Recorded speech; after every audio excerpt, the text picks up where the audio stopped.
ये कहानी कुलदेवी एक नास्तिक लड़के की है जिसका नाम था राकेश, लेकिन उसे अपना यह नाम पसंद नहीं था, इसलिए उसने अपना नाम रॉकी रख लिया था। वह अपने गांव से दूर एक शहर में एक डांसिंग क्लब में काम करता था और हमेशा रंग भरी जिंदगी जीने में मसरूफ रहता था। सुबह से शाम तक उसका जीवन नाच गाना और शराब में ही व्यतीत होता था। एक बार की बात है, वह अपने काम से कुछ दिनों के लिए दूर होना चाहता था। दरअसल वह शोर शराबे वाली जिंदगी से बोर होने लगा था और वह अपने जीवन में कुछ बदलाव ढूंढ रहा था, लेकिन उसके गांव के अलावा और कोई दूसरा स्थान नहीं था जहां वह जा सके। तभी रॉकी अपने दादाजी के बने गांव के घर में जाना तय करता है और कुछ दिन वहीं रहने का विचार बनाता है। दरअसल कुछ साल पहले रॉकी के माता पिता इस दुनिया से जा चुके थे और वह अनाथ हो चुका था। उसका आगे पीछे कोई भी नहीं था। गांव जाना भी उसे अच्छा नहीं लग रहा था, लेकिन मजबूरी वश वह गांव के सफर पर निकल जाता है। जैसे ही वह गांव की सीमा रेखा में पहुंचता है, उसकी नजर एक बरगद के पेड़ पर पड़ती है जिसके चारों तरफ लोगों का हुजूम लगा होता है और गांव के लोग बरगद के पेड़ को लाल कलर के चंदन से रंग रहे हैं। रॉकी को यह सब देखकर अजीब लगा। दरअसल वह इन सब मान्यताओं पर कोई यकीन नहीं करता था, उसे यह सब ढोंग लगता था। रॉकी गांव के अंदर अपने घर की ओर बढ़ जाता है और अपने घर पहुंचकर देखता है कि घर की हालत बहुत जर्जर हो चुकी थी, लेकिन फिर भी वह रहने लायक तो था ही। इसलिए वह अंदर प्रवेश कर गया और साफ सफाई करके रहने लायक व्यवस्था बनाने में जुट गए। गांव में कुछ पड़ोसी इतने सालों के बाद इस घर को खुलते देखते हैं तो उस लड़के से पूछ बैठते हैं, बेटा तुम कौन हो? तब वह अपना परिचय देता है और कहता है, यह मेरे दादाजी का घर था। तभी वह अपने दादाजी का नाम बताता है। गांव के बुजुर्ग लोग उसे पहचान लेते हैं और कहते हैं, बेटा कोई आवश्यकता हो तो हमें बताना और जब तक तुम्हें रहना है आराम से रहो। रॉकी भी मुस्कुराते हुए जवाब देता है, जी जरूर। लेकिन रॉकी का ध्यान अभी भी उस बरगद पर अटका होता है। तभी रॉकी एक बुजुर्ग व्यक्ति के पास जाकर बरगद के पेड़ से जुड़ी हुई बातों को पूछता है।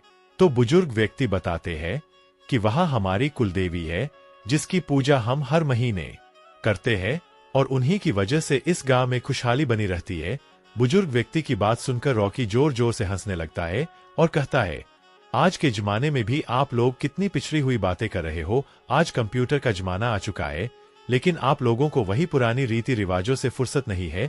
रॉकी की ऐसी अपमानजनक बातें सुनकर बुजुर्ग को गुस्सा आ जाता है और वह रॉकी को बुरा भला कहता है। रॉकी भी बुजुर्ग की बात से नाराज होकर वहां से चला जाता है और कसम खाता है, जब तक इस गांव की इन सब रीति रिवाजों की पोल न खोल दूं तब तक यहां से नहीं जाऊंगा। अगले ही दिन शाम के वक्त गांव वाले अपनी अपनी फसलों की पूजा करने के लिए खेतों में जा रहे होते हैं और रॉकी भी उनके पीछे पीछे खेत तक पहुंच जाता है और छुपकर देखता रहता है।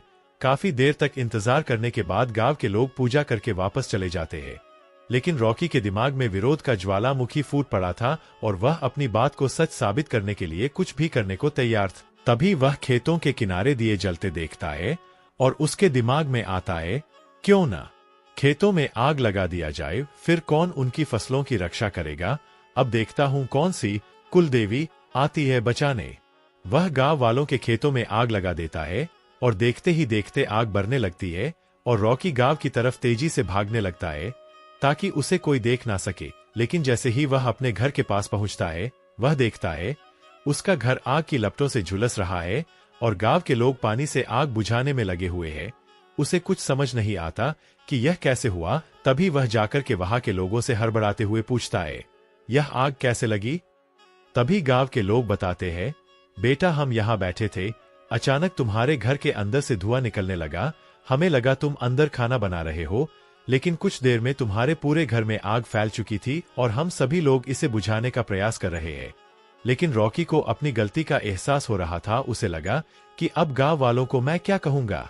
तभी अगले ही पल एक किसान दौड़ता भागता आता है और कहता है, अरे चलो देखो, किसी ने हमारी फसलों में आग लगाने की कोशिश की है।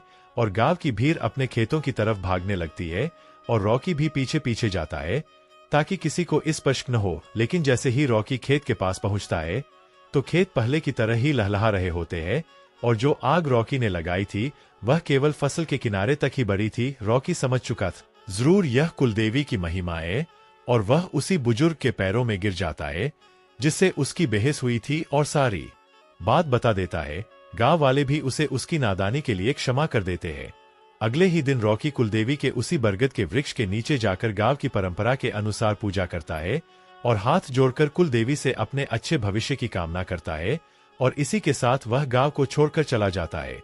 लेकिन इस घटना ने एक नास्तिक व्यक्ति को आस्था से जोड़ दिया था, जो कि कुलदेवी का ही प्रताप था। अगर आपको कथा अच्छी लगी हो तो वीडियो को लाइक और चैनल को सब्सक्राइब जरूर करें। धन्यवाद।